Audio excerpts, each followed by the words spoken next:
রাসূল তোমায় ভালোবাসি অন্তরে শুধু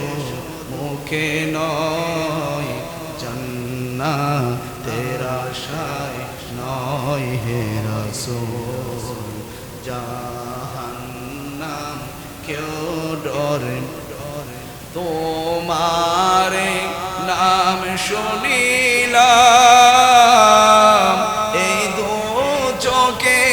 দেখিলাম নাম তোমার নাম শুনিলাম এই দু চোখে দেখিলাম নাম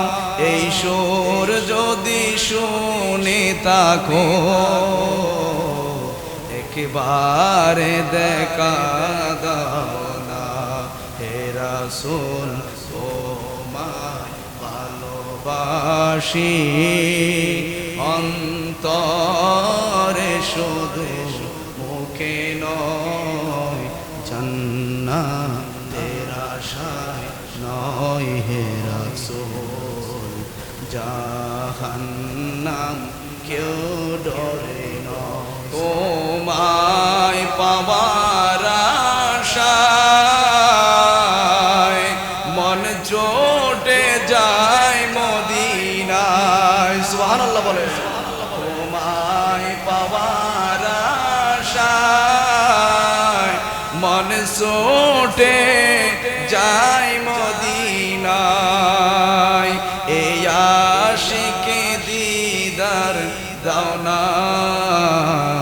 আর দূরে তাকিও না আমরা নামাজ অবস্থায় কথা বললে নামাজ ভেঙে যায় কিন্তু রাহমাতুল লিল আলামিন এমন মায়ার নবী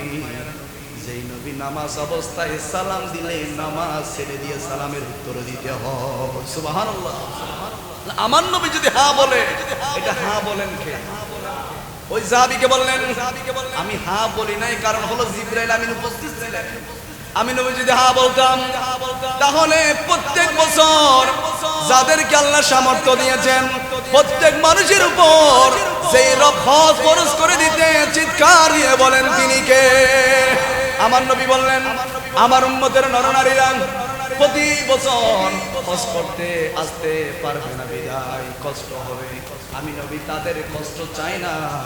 আমি নবী চাই তারা যাতে কষ্ট না করে অন্ততপক্ষে জীবনে যাদের একবার সামর্থ্য হয়েছে ওই ব্যক্তিদের জন্য একবার হজ করা যিনি ফরজ করে দিয়েছেন বলেন তিনি কে এজন্য রব্বুল আলামিন বলেন ওয়ালিল্লাহি আলান নাসি হিজ্জুল বাইতি মান ইসতাতা ইলাইহি সাবিলা ওয়ালিল্লাহি আলান নাস যে সমস্ত মানুষগুলো কাবা শরীফের মধ্যে এসেছেন হিজ্জুল বাইত মান ইসতাতা ইলাইহি সাবিলা যে সমস্ত মানুষগুলো কাবা শরীফের মধ্যে যারা গিয়েছেন